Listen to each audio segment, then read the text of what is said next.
You can tell her, you can tell her anything. She's a real good listener. You can tell her anything. Hey guys, I am Teresa Lee, the great... I still don't have a catchphrase. Okay. I always off the cuff want to do one. And this is You Can Tell Me Anything. And that laugh you hear is my guest. Very excited to have him here. He's visiting from New York. Hi. Very funny writer, performer, stand-up, and all around everything just for laughs. New faces last year. Please welcome John Trowbridge. Hey, Teresa, what's going on? It's so fun. What Thanks should for my having me on the catchphrase pod. be? What was it? The GGB? That was It's your nothing. thing so far? I'm really bad at catchphrases because I'm The always like, GGB. that's not me. I was thinking the other day I want to be, this was just a thing I thought would be funny to introduce myself with. But then I was like, what if I start saying this at the top of every show? Just like, hey, I'm Teresa Lee, no relation. Because you know how people... No relation to, the to one the Lee that you know. The one that you should know. Yeah, because Lee is such a common last name. But then I was like, that's so... I feel like people don't get it. Because people say, if I was like, hey, I'm... what's the last? If I was like, hey, I'm Teresa Travolta, no relation, you'd be like, oh, she's talking about John Travolta. Yes, that's right. Yeah. I mean, right now it makes me think that there's another Teresa Lee out there. Exactly. Yeah. You know? Okay. But Maybe I I'll- usually do, I grew up on WWF, so I would call myself like the $1 Million Man or Okay. Stone Cold John Trowbridge or Yeah, something yeah. like I'm that. Teresa Lee, the Undertaker. Yes, the dead man. Yep. Welcome to my podcast. Yeah, yeah. I'm gonna crush your bones. Yes. Okay. You can't see me. Well, we like to start every podcast off by asking our guests for a good confession, because not all confessions are scary or dark or bad. Sometimes they're good. So, is there something good you'd like to confess, John? Is there something good I'd like to confess? I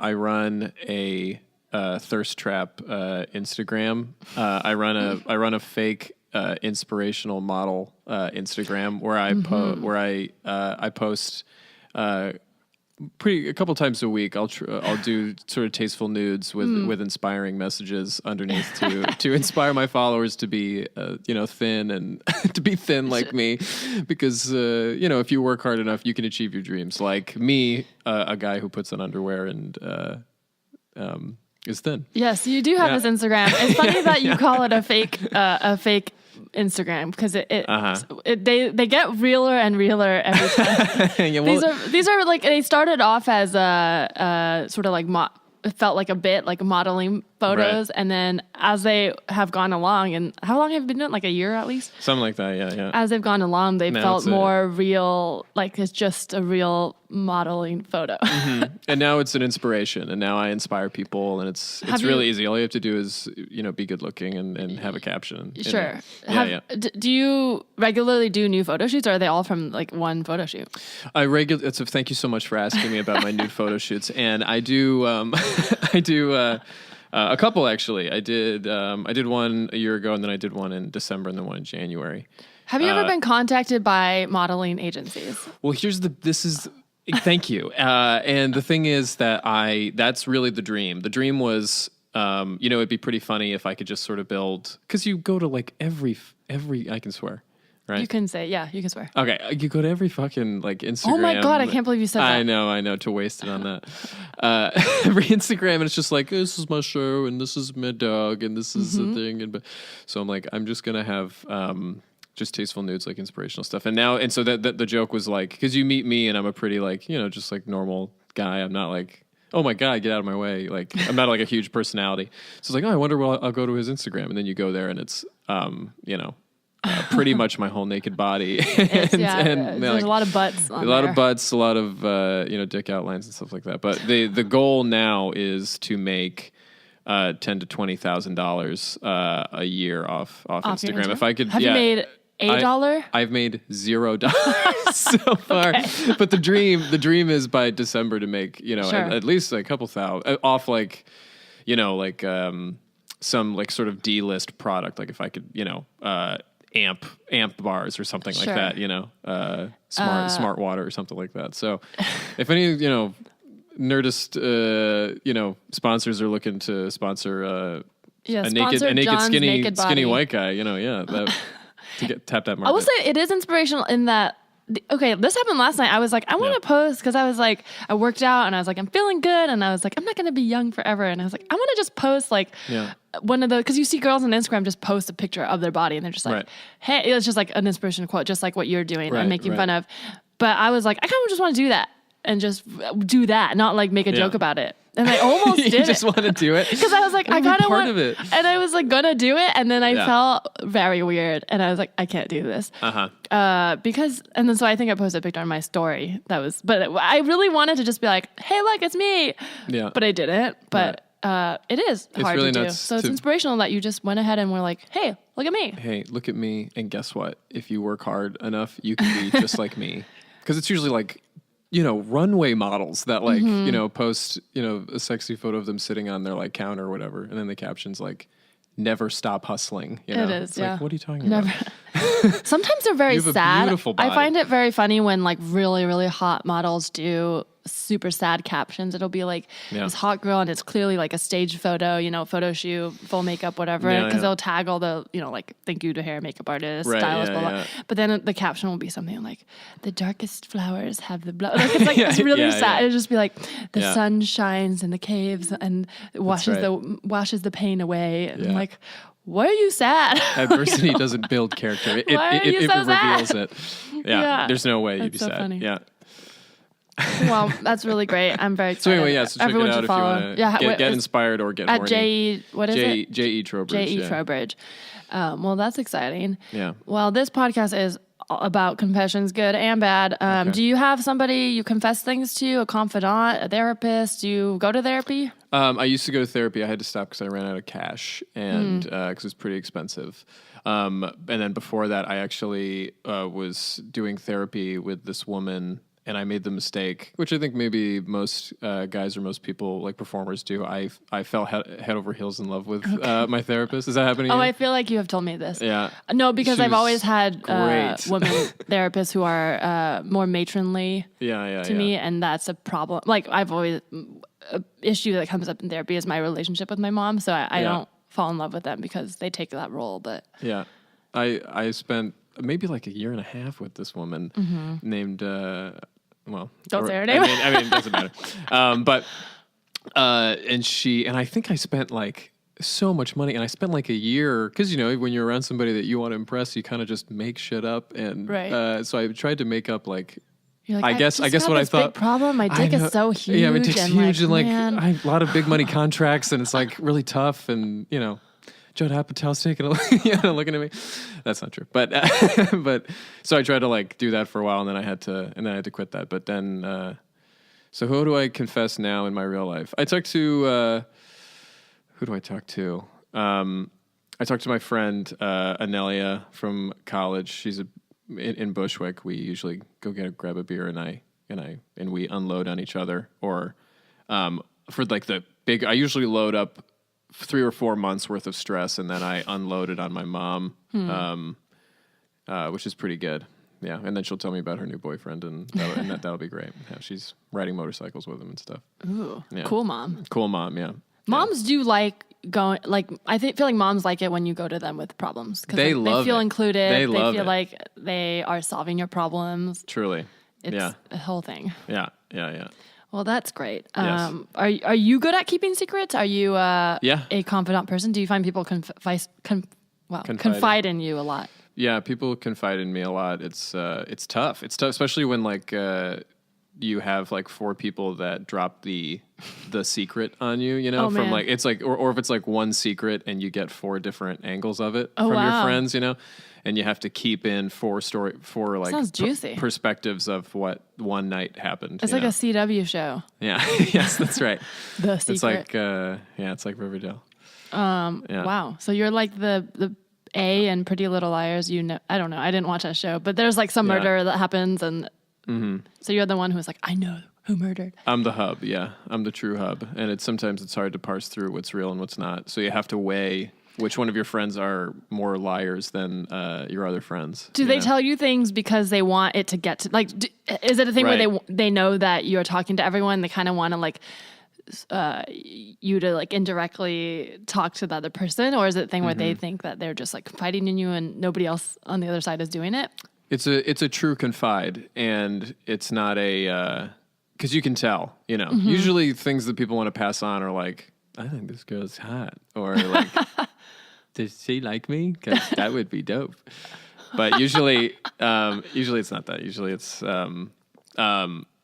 you know, this person said this person heard me the wrong way, or something really bad happened to me, and I can't believe it's weird. Like my friend told me a couple months ago that I'm not going to divulge it, but it was like this person said this to me. Can you believe it? And then you find out like 2 weeks later that like there's a whole other backstory. Like he had it coming, and he had done some things and I don't know. It's interesting. It's interesting to like see the holes in people's stories that they tell you, you know, that they don't divulge into. That's so interesting. I do find that well, we lived together for a while, and I feel like Therese? You are a good listener. I feel like I used to tell you all my secrets. Maybe just because we lived together, and I just come home and be like, like I need to tell someone this. But you know, because I feel like you'll nod and be like, yep, and then you always seem like you're like understanding, but not so much where you're taking over the story. Because I think that's what makes a good listener, is someone who makes you feel heard, but then isn't trying to like make you feel any way about what you're saying. Yeah. You don't want to get these listeners that like feel the need to, you know, give you advice afterwards. You know, like, well, this is what you got to do. It's like, motherfucker, I didn't ask. I'm trying to just like talk about my mom, man. You don't know what I should do with my mom, you know. So you get that. And sometimes when you are listening, there is the knee-jerk reaction to be like, fuck, I gotta have a life lesson at the end of this. And no, you don't. You just gotta like hang out. Yeah, that's interesting. I've started becoming a person who, because what you're saying about like hearing too much, sometimes I now will tell people not to tell me things, because I'll be like, but only bad things. I like to hear things because I feel like I'm a good listener, and I'll like keep people's secrets, mostly because I don't like to be involved in a lot of drama, but I do not like to hear shit talk. I've noticed. Oh, yeah. I don't mind when it's a real thing, if it's like somebody did this, but I don't like when people are like, you know, I just really don't like this person. Do you agree? And I'll have to be like, wow, that's a blanket statement. And now I feel like if I don't agree, you're going to hate me. And if I do agree, now I have to not like this person. Right. Yeah, or you have to like find a small thing that you don't like about them, like to be like, well, you know, they did this. You don't want. I feel like it's all about auras, and you don't want to you don't want to be a type of person that's talking shit about people, because it puts the bad juju all over you, you know. And then when people think of you, they go, oh yeah, that's the person that talks shit about everybody. They remember that, and they do, because they remember how you make them feel, and it's like, oh yeah, I always have to like load up 10 things about why I hate most people around this guy. So yeah, I like to keep it positive, except for, you know, except for like maybe one or two people that we know personally that I'm like, can you fucking believe this asshole that we had? Yeah. But that's for you, Teresa. That's for me. I also feel, I will say, I also, on the other hand, also feel uncomfortable when, I hear two good things that come back about me. I don't know if you feel this way, but like people will also use compliments as a way to get under your skin. I don't know if this is more of a female thing. I know women will do it. For sure, like, a female thing. I was just hanging out with so-and-so and they said you're great, or something like that. Oh my God. But they do it in a way where it makes you wonder, like, why was my name brought up? What are you guys talking about? Oh God. What else did you say? You know, and it's almost this way of like being like, I'm telling you this, you should thank me. But also it's like, I feel like you were talking shit. Right. I made the mistake of telling my friend Brennan that, and this is fine to say, the other day, that me and our other friends talk about his relationship with food, because he, whenever he sees food, he like makes sort of ogre noises, and he gets tunnel vision and just sort of needs to get the food and then eat it, and doesn't talk to anybody around it, and that really shut him down. He was like, that's horrible. That's the last thing I want is people talking about me eating, you know. But I said I thought I was presenting it in a fun, endearing way, but that really hit harm, and now I'm, you know, saying it on a podcast. I don't know. But it is fine. I don't know it is ogre fine. We've passed through it. Ogre ever comes off positive. Truly, well, I guess truly. for Brennan, because I know Brennan, and maybe ogre for him he would like, because he's into like fantasy things. Yeah, he's right now playing D&D. Yeah. right now. But yeah, it's just weird when you hear something about yourself that you weren't there for, because it just makes you super paranoid about people talking about you. Yeah. Constantly wondering. Yeah. Well, what people are saying. Is there anything you would like to get off your chest, John? Yes, there is actually something I'd like to get off my chest, Teresa, and that is that when I'm a recovering conspiracy theorist person. Oh. I believed when I was a kid. I believed. I believed in reptilians. I believed in, that 9/11 was an inside job. When you were a kid? Yeah. Before 9/11, you believed 9/11 that's right, was an inside job. When I was 6, I was like, Tower 7, Tower 7. Explain Tower 7. And no, when I was like a horrible age to believe this shit. Like, I think like 17, 18, 19, something like that. And but it's really easy to, because if you are somebody, YouTube is a big part of it. And so like if you say you go on YouTube and you type in like or you find like a CNN video that's like job numbers have slightly increased under Trump's tax plan, and you click that, the next YouTube, the algorithm wants to keep you watching the same thing, but in order to keep you watching the same thing, it has to be a little bit more extreme. Like each next time. So the first one will be like tax plan, and then the next one will be like, is Trump good for the economy? And then the next one will be like, who's getting in the way of Trump's great plan? And then the 10th one will be, all the Jews have the money, and they're all reptilians and blah blah blah. So it's easy to get on that sort of conspiracy nut thing, and if you follow like all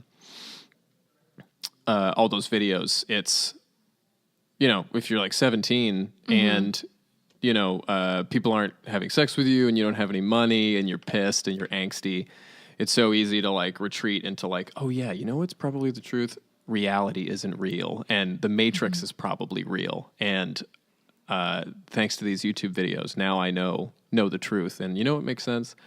That there's a race of reptilians that live underneath the earth that govern the world's elite. And that's why things don't work out for me, because of all these things. So go into, because I know, I've heard the reptilian thing at a surface level. It's related to the Illuminati, but can you briefly describe it for those who aren't familiar with it? Sure. So the thing is that before, humans got here, a race of reptilians, so funny. So funny to talk about.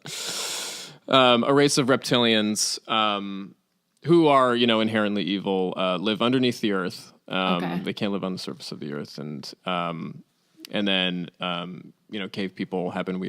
We evolved, and now is this before dinosaurs, or are dinosaurs in the picture at all? Dinosaurs are not in the picture. Okay. They didn't factor in. Most stories, I think, don't factor in dinosaurs, Christianity, stuff like that. Okay. And so now the reptilian race of elites govern the Illuminati, which is the 13 families that run the world's economy. And so the Illuminati is run by this guy, Lord Rothschild, who is like a real guy, but it's sort of like, it's not real, but he is real. And he created this theory? And no, I don't know who created it. It all, anyway, so Lord Rothschild and the other 13 families run the world's economy, and they run everything. Like, they'll start world wars, they affect the stock market, they affect popular trends, and they're the ones. And whether John Trowbridge at 17 was having sex or not. Yes, that's right. Controlling that's right. That. There's a button. There's a button that's like, no, sorry, one more year, we're gonna let him not have sex. But that just makes sense to like young white guys who, through society, have been told that you can have everything, but then once you hit reality and you can't have everything, then it's like, well, that's because reality's wrong, and that's because I'm right. So I believe that, and like the Illuminati, caused 9/11, they caused all the world wars, and they do all that to the service of this reptilian race. But I got into that. I even got into like tiny conspiracy theories, like, obviously that JonBenet Ramsey is Katy Perry.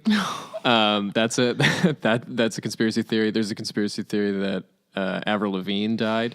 Yeah, I've seen that. After she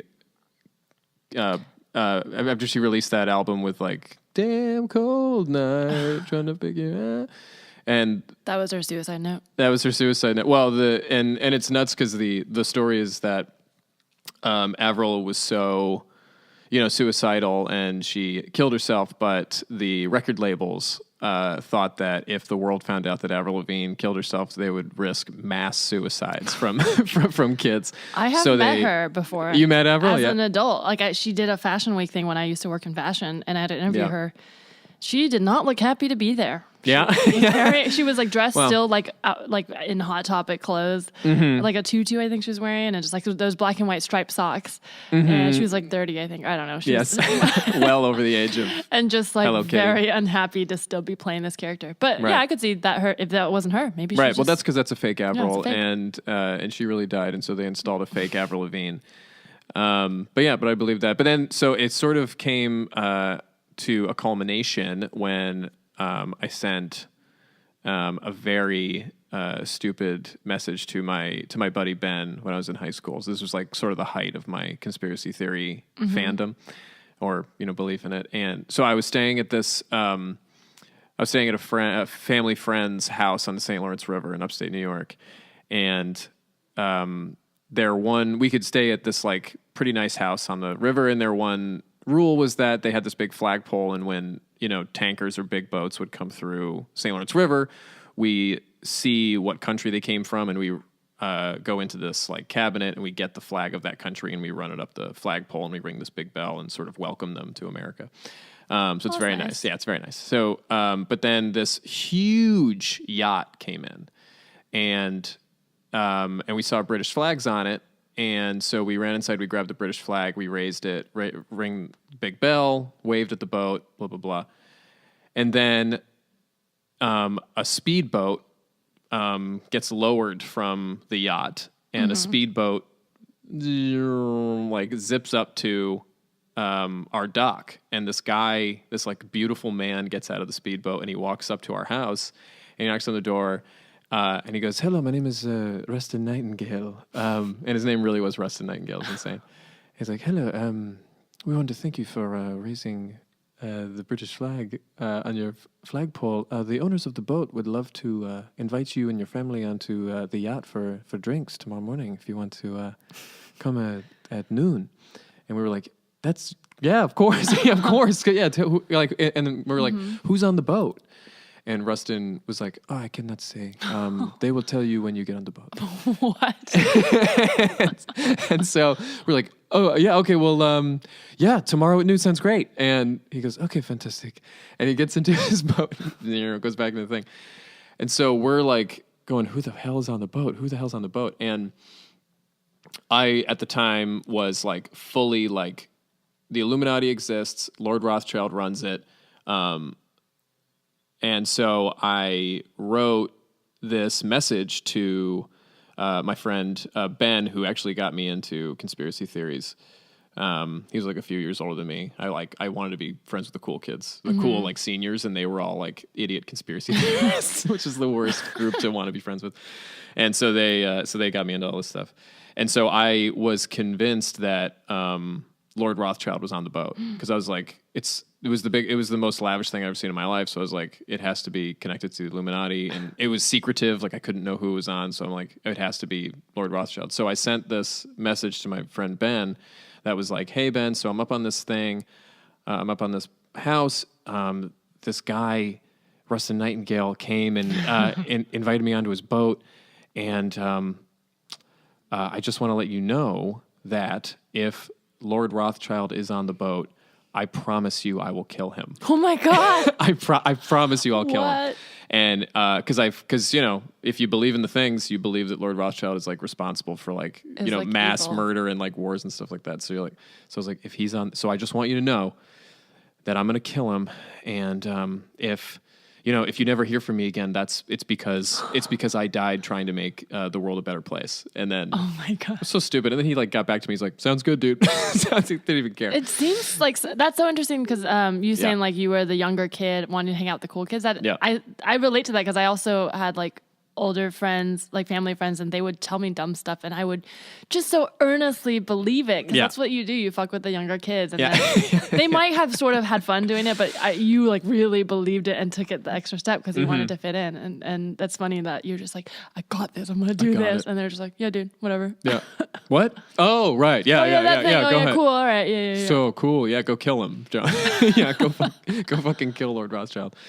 But anyway, yeah, so that's that. Like, I was, so thick into it. That is the confession. But do you want to know what happened on the boat? I want to know, but also please tell me there was like a night montage of you just training and like tying a bandana around your head and like sharpening a sword. I'm such a lazy freedom fighter. I just Did you prep at all? Got drunk. How are you gonna plan to kill him? Did you have a plan? Did I have a plan? I guess I thought that I would just wrestle him to death. No, I guess I thought I would stab him in the neck. I figure I pictured in my mind like getting a knife and doing that, because I knew that like I imagined that like if I brought a gun on or any sort of weapon that like. Did you have access to a gun? No, I didn't have access to a gun. But I was like if I bring a weapon on, they're gonna pat me down, and they're gonna pat me down, and then they're gonna kill me probably, right? If they find a weapon on me, because they can do that.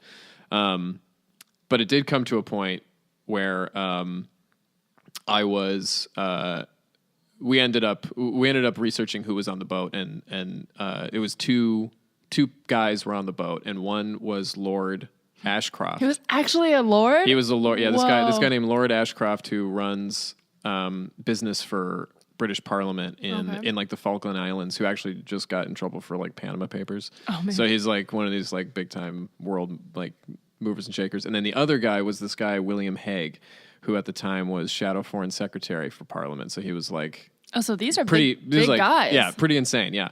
Like world leader dudes. Wow. And so I... So you almost killed two parliamentary figures. I was ready. Yeah, I was ready to be like, well, if this is what it is, I got to kill these guys. So they like took us through the boat, and absolutely disgusting the amount of luxury these guys have. But you were with your friend. Wait, who were you with? I was with my mom and my aunt and uncle and my sisters and my cousins. Okay, so it was a big group of you guys. Yeah. All ready to fucking die. Did you tell any of them your beliefs? No, I didn't want. First off, you can't. Them. Yeah, you can't implicate them. Also, you can't trust them to keep a cool head. If you tell somebody that, I don't want them to die. Very selfless and very, very like important. But so I went to the top of the boat, and on the top of the boat, there's like, a jacuzzi and like a lounge and like absolutely insane stuff. I want to briefly talk about, after I'm done with this, how luxurious this thing is. Okay.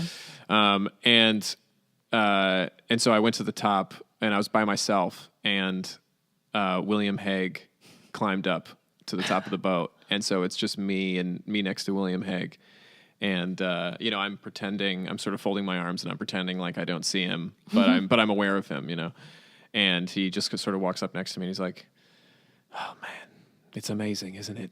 It's truly amazing." And then and I went, yeah, it's pretty good, but I couldn't stop thinking about like this guy could. And probably will shoot me in the head right now. Oh my God. and he will get away with it, and there's nothing my family can do, because this guy, maybe might be in the Illuminati, and he might actually do something. So it was so tense. I was like positive that he was going to kill me. It was really nuts. But I also wanted to briefly talk about this goddamn boat. And I know this is a confession thing, and it's about conspiracy theories, but like it's really, really insane. Like this boat, and it was just for like these two guys and their wives, and they had like a staff of like 15 waiters and butlers on the boat. They had like a full restaurant. They had a gym. What? They had jet skis. They had like multiple speedboats. So it's a giant restaurant for two people. For two people, yeah, and jacuzzis. They had speedboats tied to it. They had like a lounge, like a TV lounge, and they had like a study. It was so cheesy. Like you pulled a book, and a wall went away, and you could walk into like Lord Ashcroft's master bedroom on this like huge yacht. They had Elton John in a prison somewhere. Yeah, they had like, original Da Vinci's and stuff like that, like on fire because, who cares?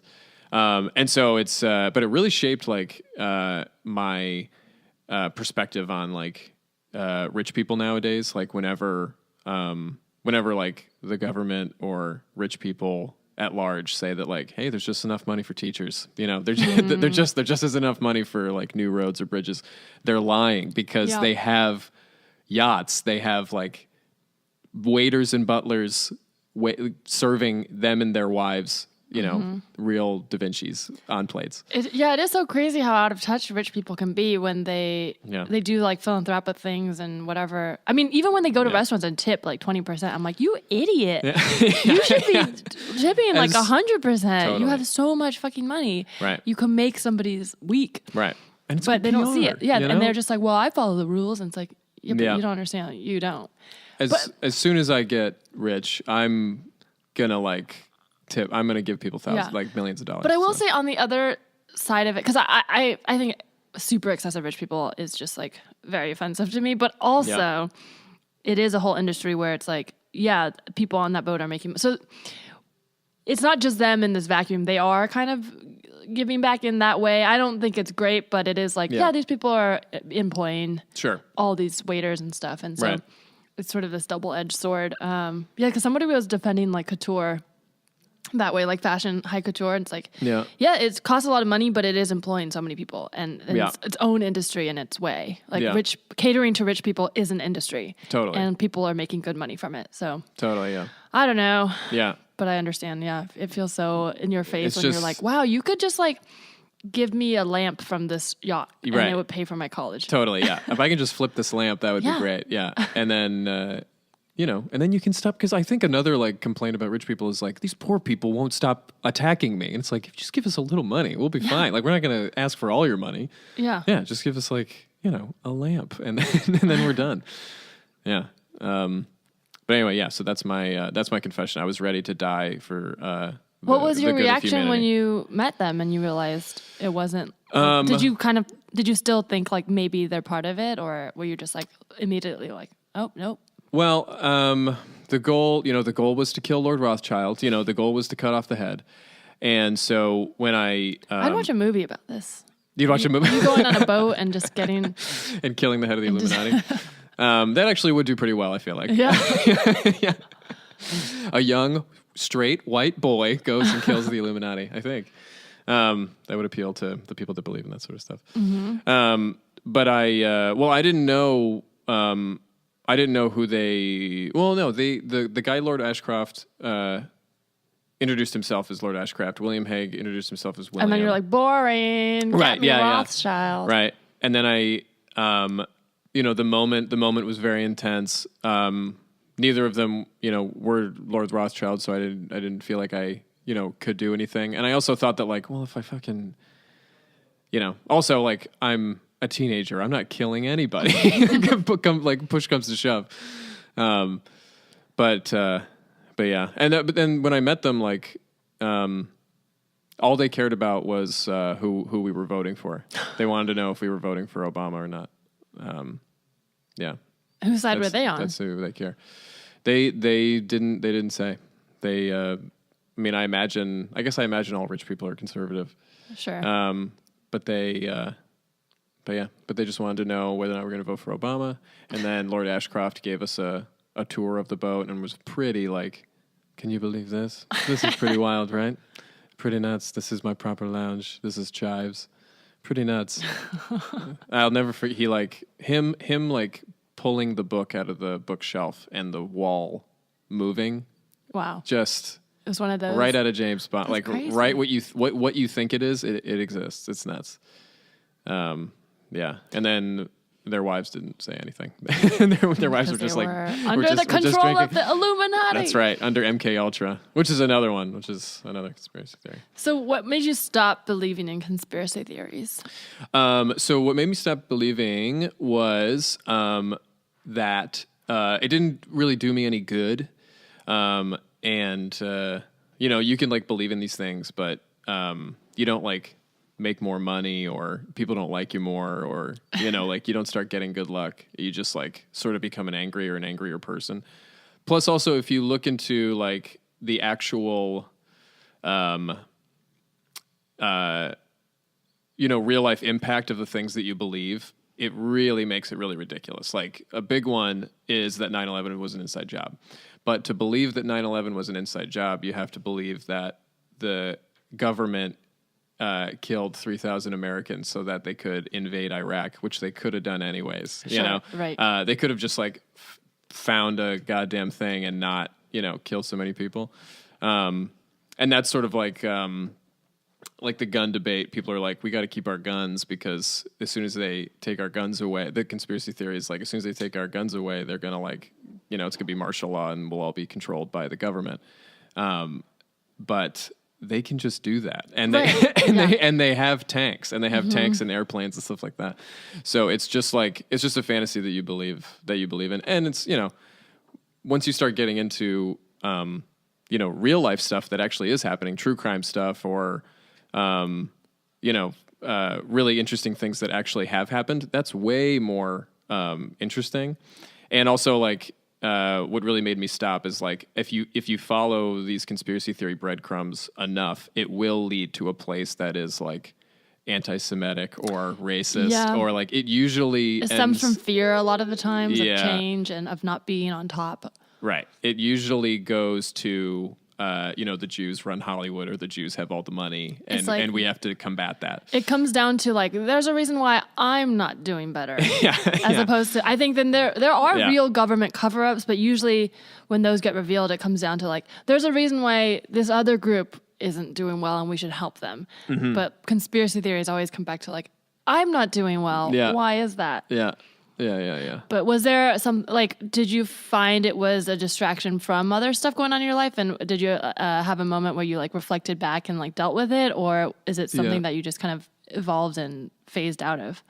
I sort of evolved and phased out of. I'm also a big, I get, and it's a pretty common thing, but one of my like bigger things that I'm always thinking about is like, am I being controlled at any given moment, you know, by any like entity or something like that, or like am I like being duped? I used to do that. I would, if I was walking, I'd be like, somebody's controlling me and I want to go left. I'd be like, I'm gonna go right, and that's fuck you. Fuck you. But then that could be them controlling you, because if you make any sudden changes, it's like programming.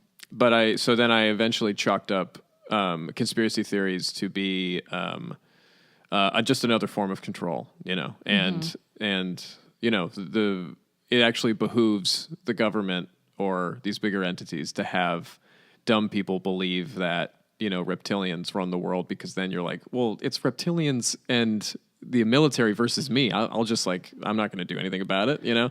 Right. So it keeps you in your little box if you believe all this stuff. Whereas if you sort of throw it all away and just like react off real life things, you know, you find yourself moving up in the world, which is nuts. That's true. Yeah. Well, that's true, because with UFO conspiracy theorists too, it's like easier to believe there's this alien cover-up that the government's in on. Right. In reality, a lot of them are like military testing, and there is a reason it's secretive because it is military related, but they want you to believe it's UFOs because then you're like not looking into their little trail of military testing. Yeah, one of the cooler conspiracies is the Nazi UFO conspiracy. Do you know about the Nazi UFO conspiracy? So the Nazi UFO conspiracy is that after World War II, America saved Nazi scientists and brought them to America and developed Nazi technology, which is, you know, flying saucers and like aircrafts that don't need a runway and, you know, stuff like that. And so people seeing those aircrafts in Arizona saw Nazi technology. And so the government at the time couldn't admit that they were saving Nazis. So they instead made up aliens. And so, so then there are the idea of aliens. So to make people seem, you know, cuckoo crazy. Right. But all of these fall apart when you ask, oh, if we had access to the fastest, most technologically advanced saucers that didn't need runways, that didn't need fuel, why the fuck don't we use that for passengers? Totally, So it's like it all falls apart, and you're like, there's no reason, for them not like we maybe to hide it from other countries, but even that doesn't make sense because it's like we continue to slowly improve our planes, so it's like we're not against that. So we get some flying cars. It doesn't make any sense. Like, come on, fix our printers in our offices for God's sake. Like those never work. I love that.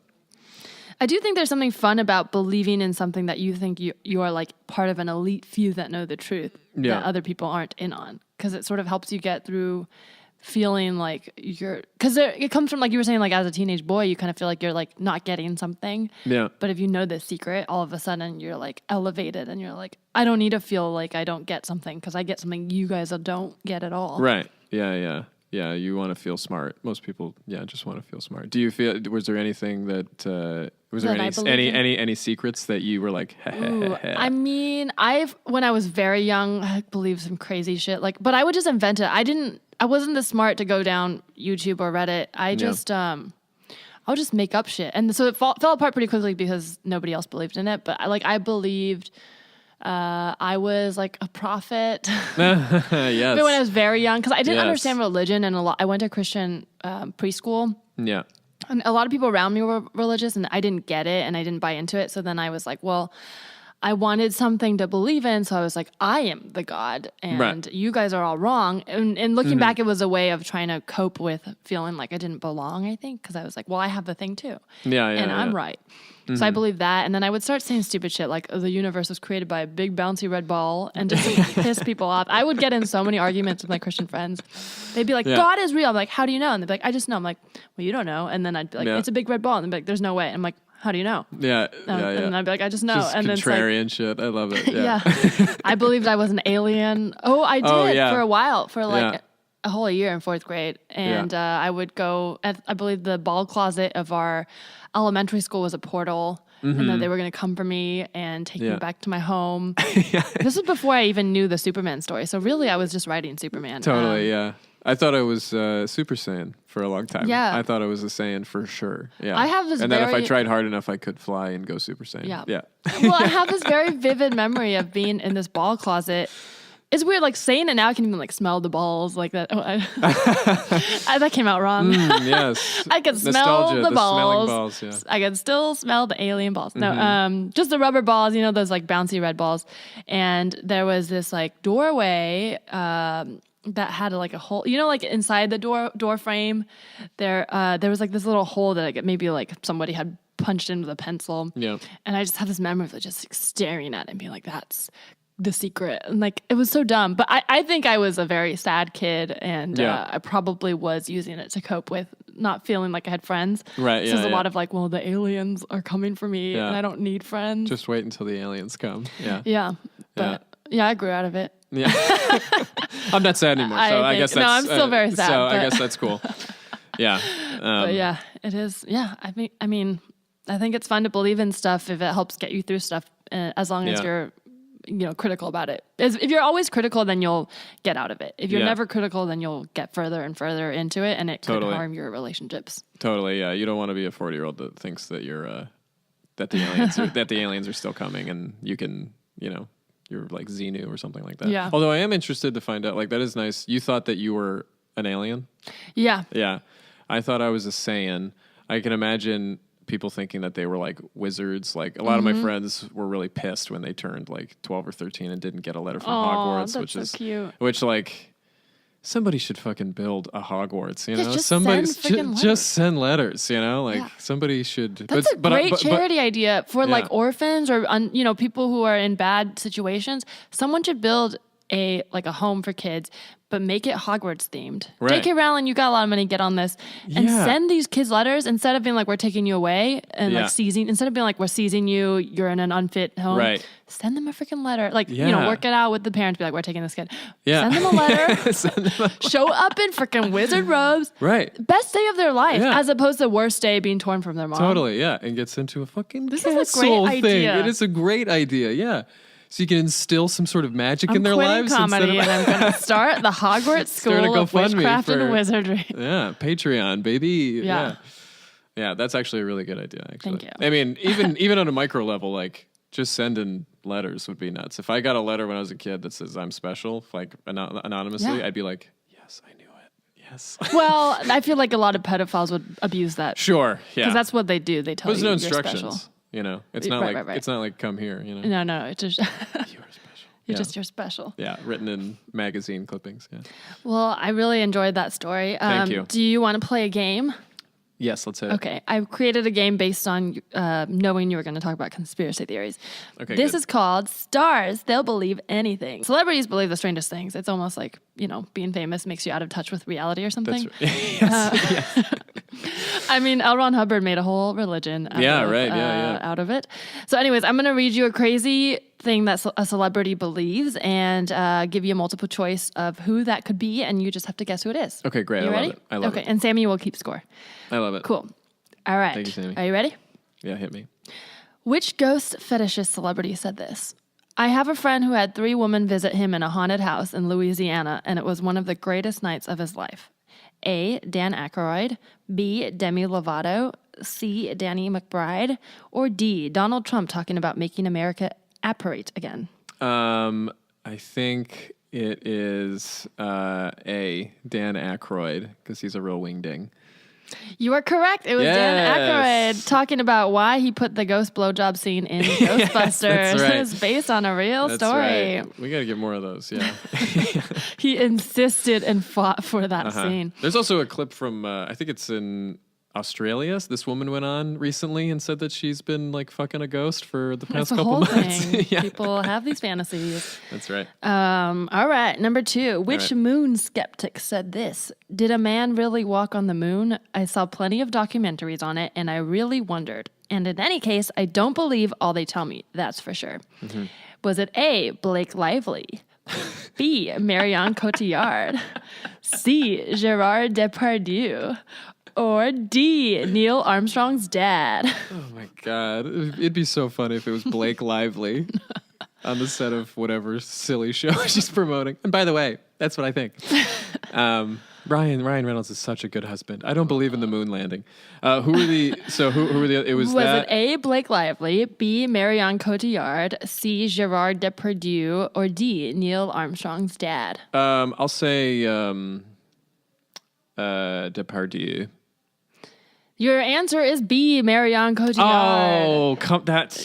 she is also a 9/11 truther. Fun that's insane. fact. So is the coach of the Seahawks. Oh. So not... I hate the Seahawks, And good. Yeah. You guys just got Richard Sherman. I do like Richard Sherman because he played for Stanford, but... Mm-hmm. And he's a 49er. Yeah, now he is. Now he's back to the right team. That's right. All right, number 3. Which celebrity believes the ghost of their grandfather leaves quarters around the house? And with this quote, There's a long family history of quarters. It's him. It's absolutely him. A, Emma Stone. B, Ariana Grande. C, Shia LaBeouf. Or D, Mr. Pibb. Mr. Which is it? Oh, God. I'd love to hear any quote from Mr. Pibb that isn't about sody pop. Let's see. I mean, I feel like Shia is the easy answer, but I think that's a red herring. Who were the first 2? A, Emma Stone. B, Ariana Grande. I'll go Ariana Grande. Let's have fun. Close, but the correct answer is A, Emma Stone. Oh, my God. While on David Letterman, she said she thinks her grandfather is leaving quarters around the house. Mm-hmm. But Ariana Grande is a weirdo who believes in ghosts, so it's a good answer. That's really good. Number 4. Let's see if you can get this. Which group of famous people believe that white people were made in a lab? A, Run DMC, B, The Temptations, C, Wu-Tang Clan, or D, The Smurfs. The Smurfs. Let's see. That'd be so funny if the Smurfs were against white people. I'm going to go Wu-Tang. That's correct. Yes. Wu-Tang Clan believes. It stems from the Nation of Islam belief that an evil black scientist created all the races, including white people, to be devils. Oh, wow. Mm-hmm. That's great. That's great. And, Yeah, we need more people believing that white people are evil. Yeah, I think, yeah. All right. I wouldn't be surprised if I actually wouldn't be surprised if like there was some truth to that. Like there was some sort of, I mean, but I'm also. Yeah, they burn in the sun. I mean, chemicals burn in the sun. Yeah. We're bad. We've always been bad. Like everyone hates us. Yeah. We don't seem to understand how to have a good time, but go on. Final question. Yeah. If you get this, you will win. Good. A prize of nothing. Good. All right. Which aspiring clairvoyant said this about her placenta? My mom found it in my basement, crushed it up, and made it into a necklace that I wear every day to improve my psychic abilities. A. Lady Gaga. B. Kesha. C. Iggy Azalea. Or D. The girl from The Ring. Let's see. It's got to be Kesh. You're correct. Yes.